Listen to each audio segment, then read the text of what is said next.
Good morning, afternoon or evening, wherever you are. I'm Paul Clark and welcome to my studio. Now, what have I got for you today? Well, I've had a lot of requests for another loose and spontaneous landscape. So we're going to have a go at this one. Now, I would encourage you, if you're a beginner, to give this a go because it's a great exercise in understanding what the paint does in different situations. And it's one of the most important aspects of learning watercolour. So, just have fun, splash around with the paint, relax and see where it takes you. Let's get going, shall we?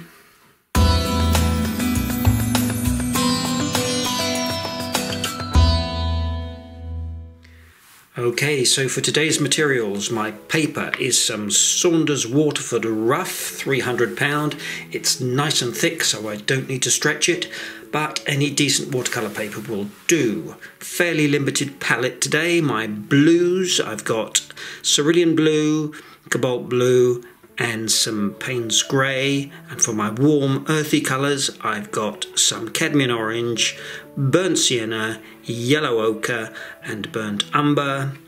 Just 3 brushes, 3/4 inch flat, number 12 round, and of course my trusty number 3 rigger. Okay, so here is a very loose and quick sketch, no template today as it's very simple. So I don't want to be too constricted with the sketch today as I'm likely to go off on a tangent and go wherever the paint takes me. So using my flat brush, straight in with some cerulean blue, but any blue will do. I don't want you to be too rigid with the colours you use, just experiment. This is some PAYNE'S grey and I'm just chucking in some cadmium orange and then some burnt umber. Now I'm going to be using mainly complementary colours today, colours of blues and greys and oranges and browns, so it's quite a limited palette. Just try and stay away from using any greens. Now all these first washes are very watery in consistency because I want to get lots of movement with the paint. Take out this little bit here with a tissue.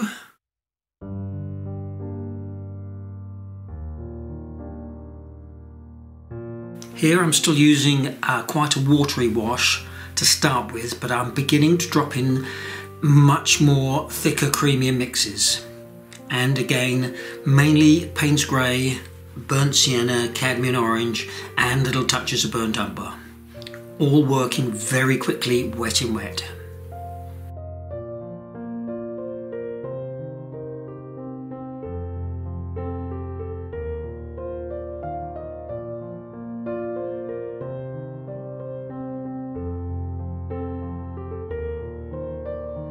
Here with some PAYNE'S grey for some suggestions of tree trunks.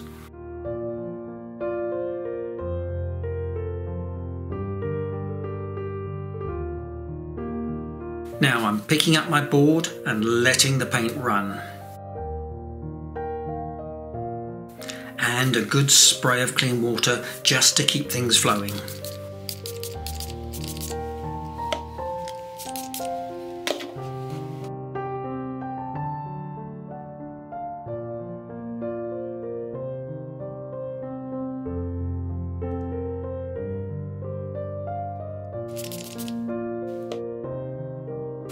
Now how about a nice big dollop of cobalt blue here? Now I don't really have a hard and fast plan with this, I'm just seeing where the paint takes me, and that's the fun of it. Don't be scared of it because this is where those happy accidents, things that you can't plan, if you leave the paint to do its own thing. Don't fiddle and start overpainting as all you'll do is make your washes muddy. Here is mainly some yellow ochre, but I'm also dropping in some cadmium orange and PAYNE'S grey, and again tilting my board and putting in a lot more spray.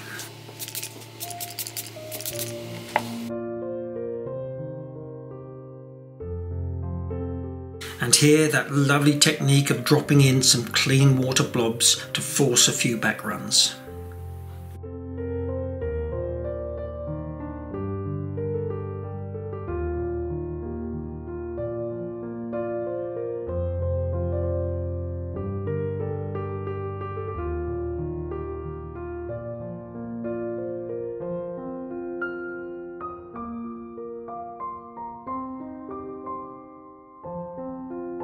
and just a little bit of table salt just over here in the bottom corner.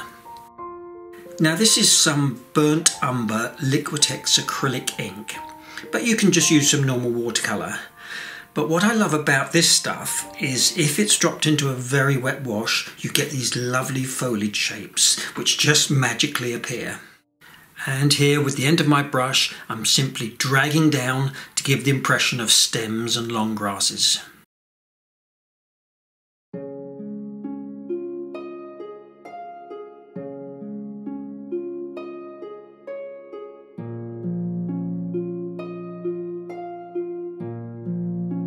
So it's still wet up here, so I'm dropping in some much thicker consistency of paint.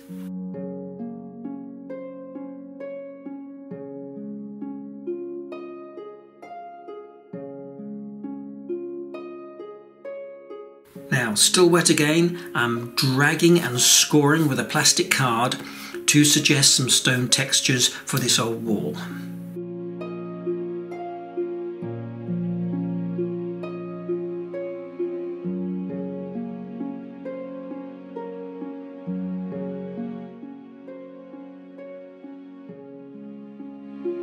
A little dab more ink here.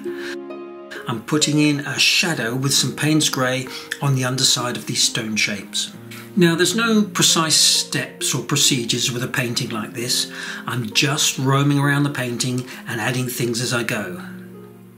Now this area here is just beginning to dry a little, so I'm going back in with some Payne's grey, but it's still wet enough to give me some lovely fuzzy shapes.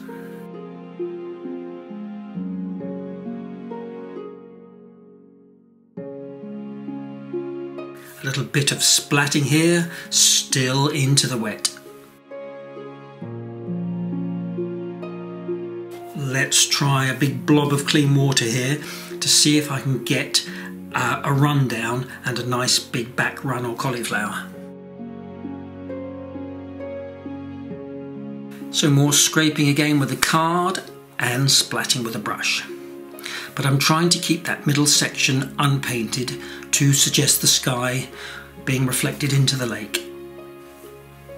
Here I'm using some white acrylic ink, but you can use some gouache or ordinary acrylic paint.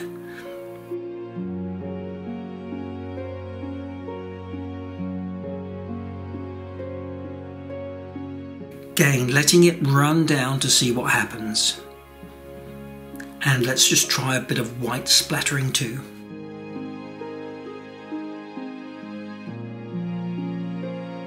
A little touch of cadmium orange here.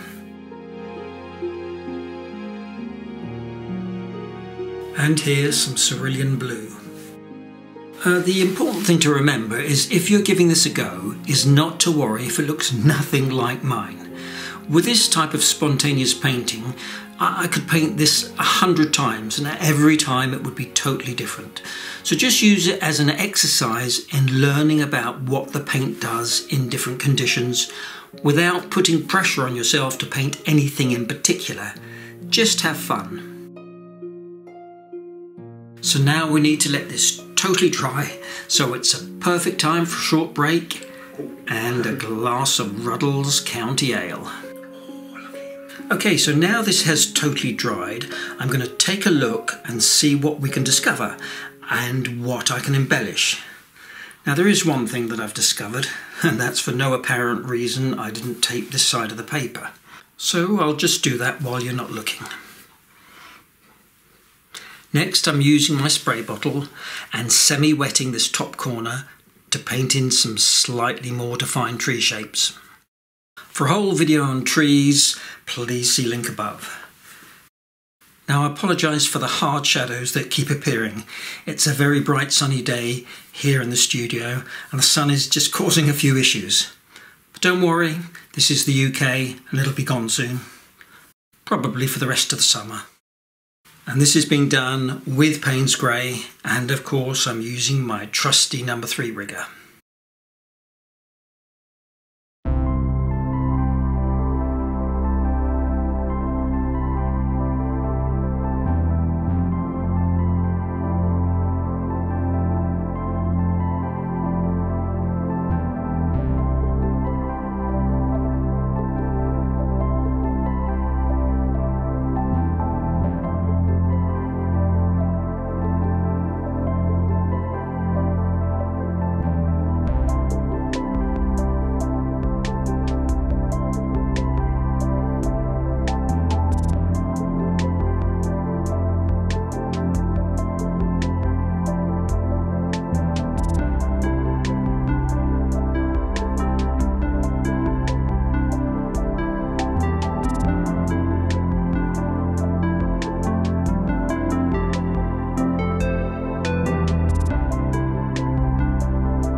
just a little bit of detail on the stonework here, but don't overdo it, it's just a suggestion.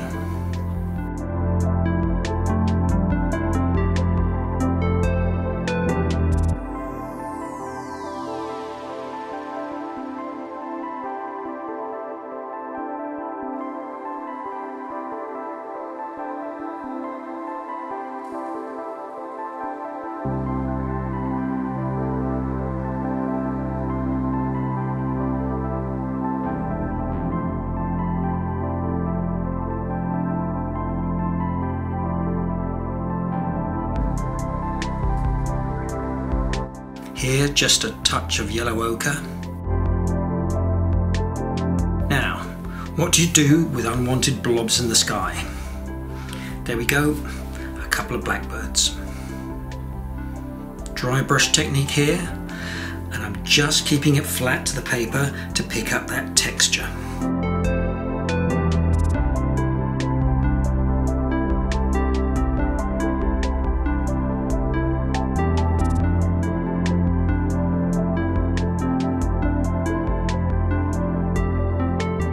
When this is dried, I'm using a damp tissue to drag down a suggestion of a reflection in the water.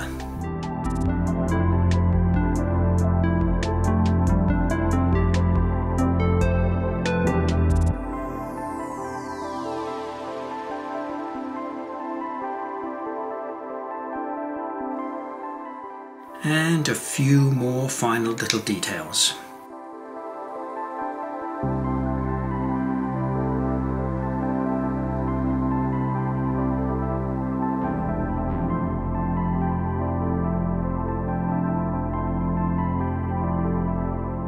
A touch more splattering with a dark value.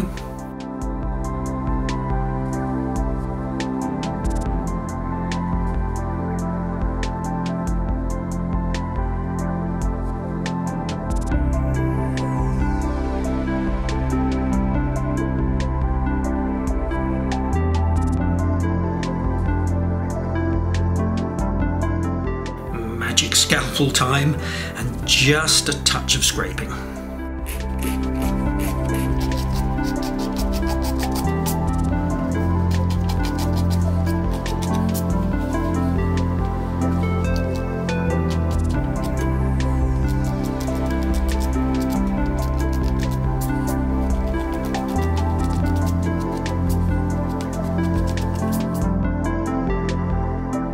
And I do think we're done, and I'm quite pleased with that. Yep, and it's been a great deal of fun. Oops, bit of white paper just to finish off that side. There we go. Well, I hope you enjoyed that as much as I did, and you'll give it a go. And if it doesn't turn out exactly as you wanted, and you think it looks a little bit of a mess, it doesn't matter. What's the worst can happen? All you've done is lost a sheet of paper and a little bit of paint, but I guarantee you would have learned something along the way. So anyway, thanks as ever for watching. Please don't forget to leave a comment, press the like button, subscribe if you haven't already, and of course I look forward to seeing you all again next week for another Watercolour Wednesday. So take care, bye for now.